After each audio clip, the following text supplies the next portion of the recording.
Morning students आज हम cover करेंगे मैटर की थर्ड स्टेट जो कि है गैसियस स्टेट। इसकी प्रॉपर्टीज को भी हम डिस्कस करेंगे। स्टूडेंट्स आप सभी लोगों ने देखा होगा कि जो बलून सेलर्स होते हैं वो एक छोटा सा सिलेंडर लिए रहते हैं और उस छोटे से सिलेंडर से थाउजेंड्स ऑफ बलून जो है उसे फिल कर देते हैं। घरों में भी हम जो सिलेंडर यूज करते हैं उसमें जो गैस होती है उसे बोलते हैं लिक्विफाइड पेट्रोलियम गैस। हॉस्पिटल्स में आपने देखा होगा कि ऑक्सीजन सिलेंडर्स यूज किए जाते हैं।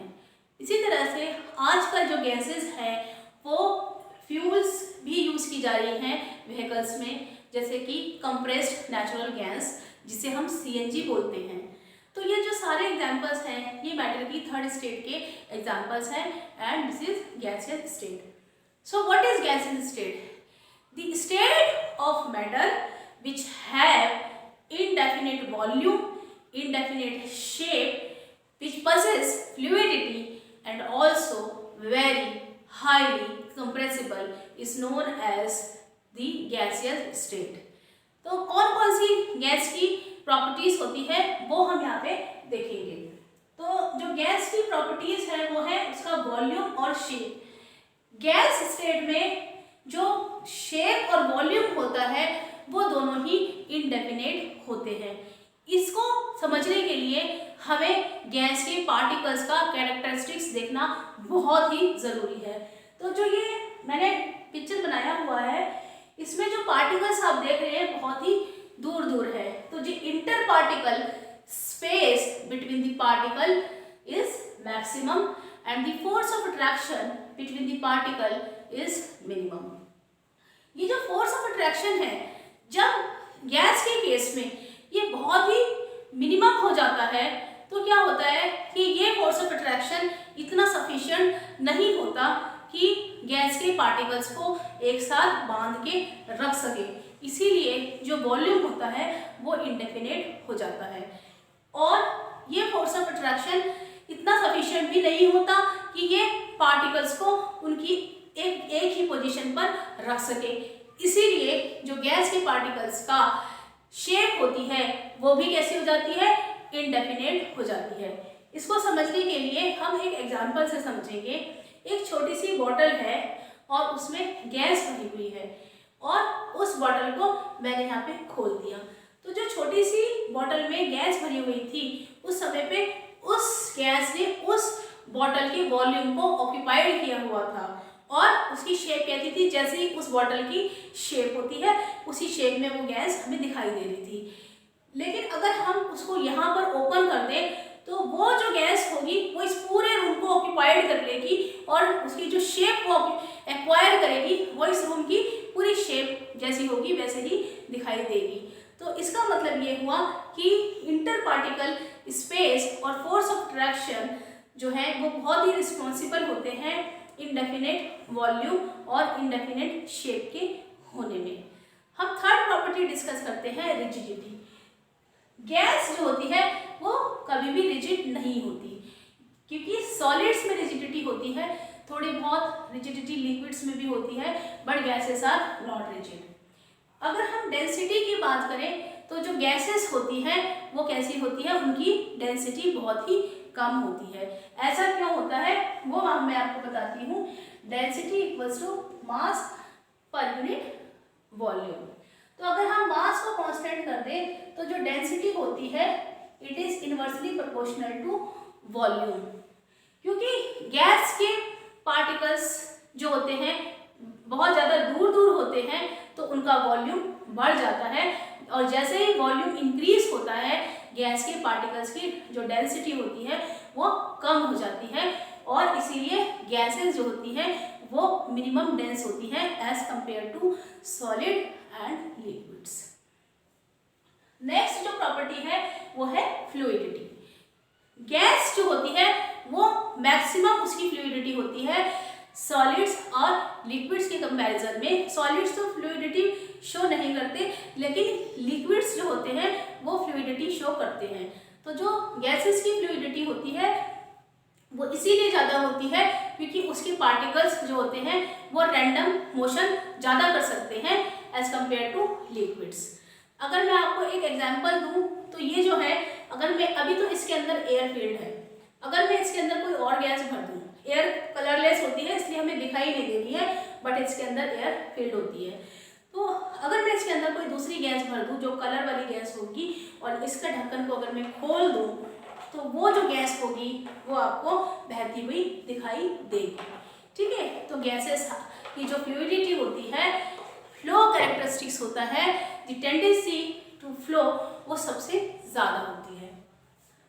मैक्सिमम कंप्रेसिबिलिटी, कंप्रेसिबिलिटी का मतलब ये होता है कि जब हम गैसेस पे प्रेशर लगाते हैं तो जो गैस होती है वो सबसे ज़्यादा कंप्रेसिबल होती है, दबती है।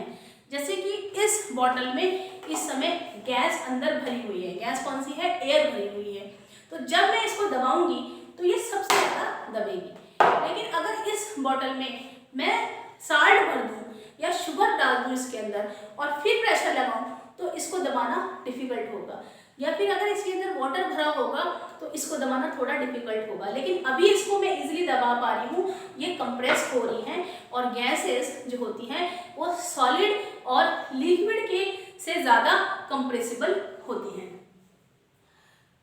जो डिफ्यूजन होता है गैसेस में वो सबसे ज़्यादा होता है। The rate of diffusion in case of gases are highest.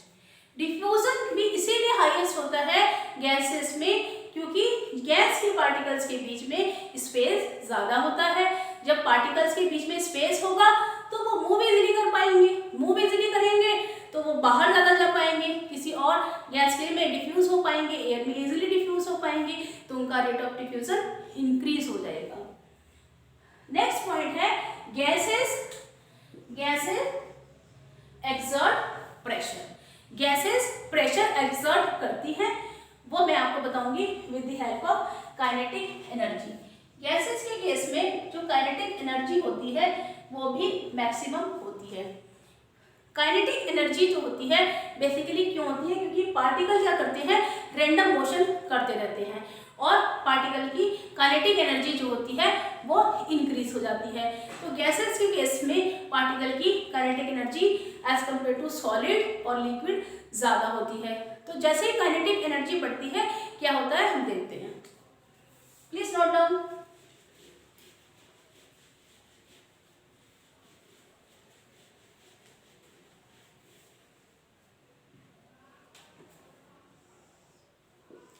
ये मैंने एक सिलेंडर लिया हुआ है, छोटा सा सिलेंडर या आप इसको जार कह सकते हैं। ठीक है, इस जार में आपकी गैस भरी हुई है, तो इसके पार्टिकल्स बहुत ही दूर होंगे, इसमें गैस फील्ड है। ठीक है, इसके पार्टिकल्स बहुत दूर दूर होंगे गैस के, इसलिए मैंने दूर दूरी बनाए हैं। तो ये क्या करेंगे,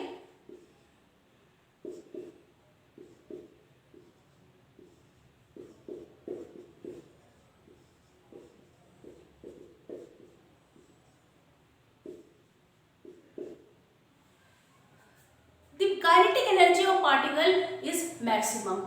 जब पार्टिकल्स की काइनेटिक एनर्जी ज़्यादा है तो वो क्या करेंगे, रैंडम डायरेक्शन में फ्रीली बहुत ही इजीली मूव करते हैं।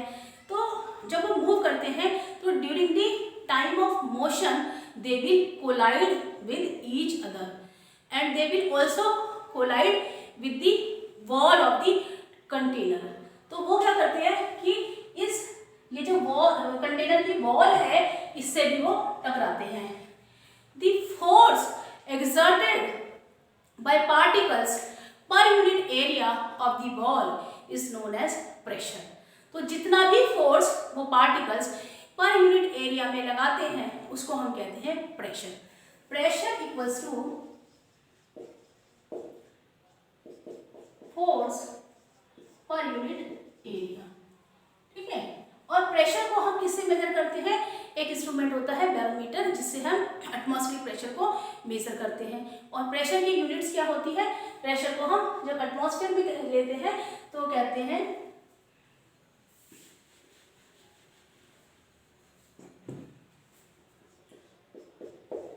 One atmosphere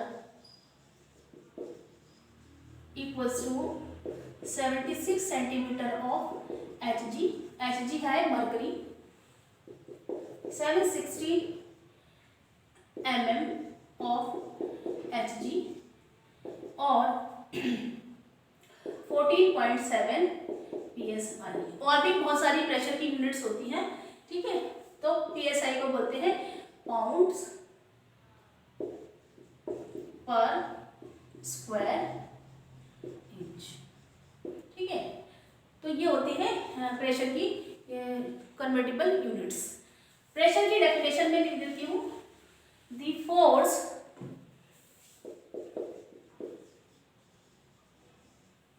exerted by particles per unit area of wall of cylinder is pressure। तो गैसेस क्या करती है, प्रेशर एक्सर्ट करती हैं। तो I think student at this stage the properties of gases are clear to all of you. Thank you so much.